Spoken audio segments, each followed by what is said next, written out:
मित्रों, यदि तुम अपने बुढ़ापे में अपना जीवन सम्मान पूर्वक बिताना चाहते हैं तथा अपने व अपने परिवार में प्रेम व सामंजस्य रखना चाहते हैं, तो आपको यह वीडियो संपूर्ण बिना स्किप किए देखना चाहिए।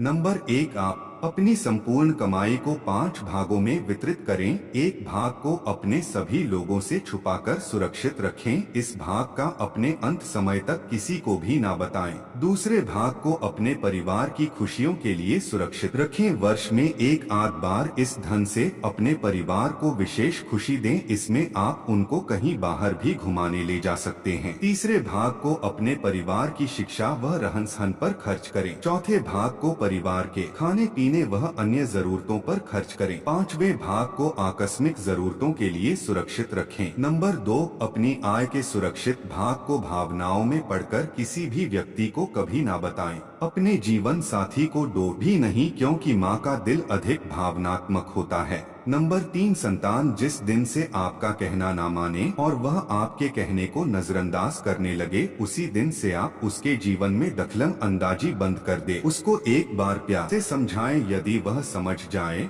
तो ठीक है, वरना उसे दोबारा समझाना बंद कर दे, क्योंकि यदि उसकी नजरों में आपका महत्व होगा तो एक ही बार में समझ जाएगा। बार बार समझाने से उसके और आपके बीच में द्वेष भावना उत्पन्न होगी। नंबर 4, यदि आपका पुत्र 15-16 वर्ष की आयु में होकर पढ़ना नहीं चाहता है तो आप उसको जबरदस्ती मत पढ़ावे, नहीं तो आपका पैसा और समय दोनों बर्बाद होगा। पढ़ाई के स्थान पर उसके भविष्य के लिए कुछ और उसकी मर्जी का सुनिश्चित करें। यदि वह पढ़ने वाला होगा तो उसके क्रियाकलाप से नजर आ जाएगा। नंबर 5, अपनी संतान को अपने तरीके से जीने दे। उसको जो समय सिखाएगा वह कभी नहीं भूल पाएगा। नंबर 6, जिस दिन से आपका पुत्र आपका कहना ना माने और अपनी मनमानी करें, उसी दिन से आपको उससे दूरी बना लेनी चाहिए। भावनाओं में पढ़कर उसको ज्यादा सुधारने की कोशिश ना करें, बल्कि आपने जो अपनी आय का 5वां हिस्सा बचा रखा है उसका उपयोग करके उससे दूरी बनाकर कहीं दूर जाकर अपना जीवन यापन करें। कुछ समय बाद उसको स्वयं अपनी गलतियों का एहसास होगा, वरना समय और समाज करा देगा। यदि वह लायक होगा तो संभलने की कोशिश करेगा और यदि नालायक होगा तो कभी नहीं संभल लेगा। नंबर 7, किसी भी परिस्थिति के कारण आपको कितना भी क्रोध आवे तो आप उस क्रोध के कारण अपने साथ कभी भी खिलवाड़ ना करें, क्योंकि जब तक आपका शरीर स्वस्थ है तभी तक मान सम्मान से जी सकते हैं। दूसरों के आश्रित हो जाने पर आपका मान सम्मान नहीं बचेगा। इसलिए कितना भी क्रोध हो, खाने पीने का त्याग कभी मत करें,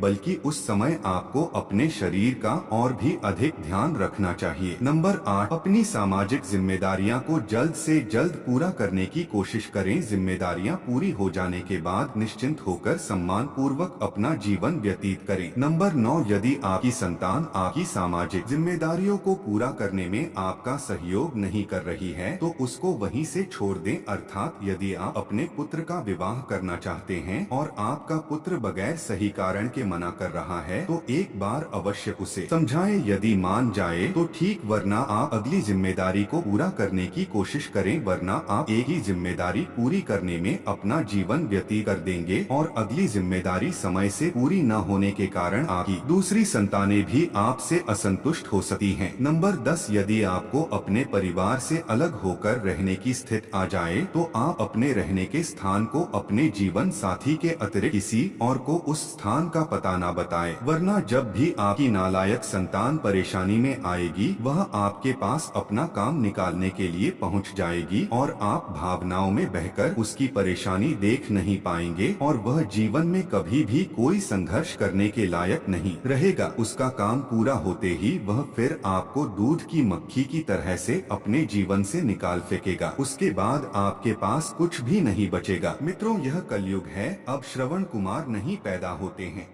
मित्रों, यह वीडियो आपको कैसी लगी कमेंट में अवश्य बताएं। यदि आपको वीडियो अच्छी लगी हो तो लाइक करें, चैनल को सब्सक्राइब करें। तो फिर मिलते हैं इसी वीडियो के अगले भाग में। यह वीडियो देखने के लिए आपको बहुत बहुत धन्यवाद।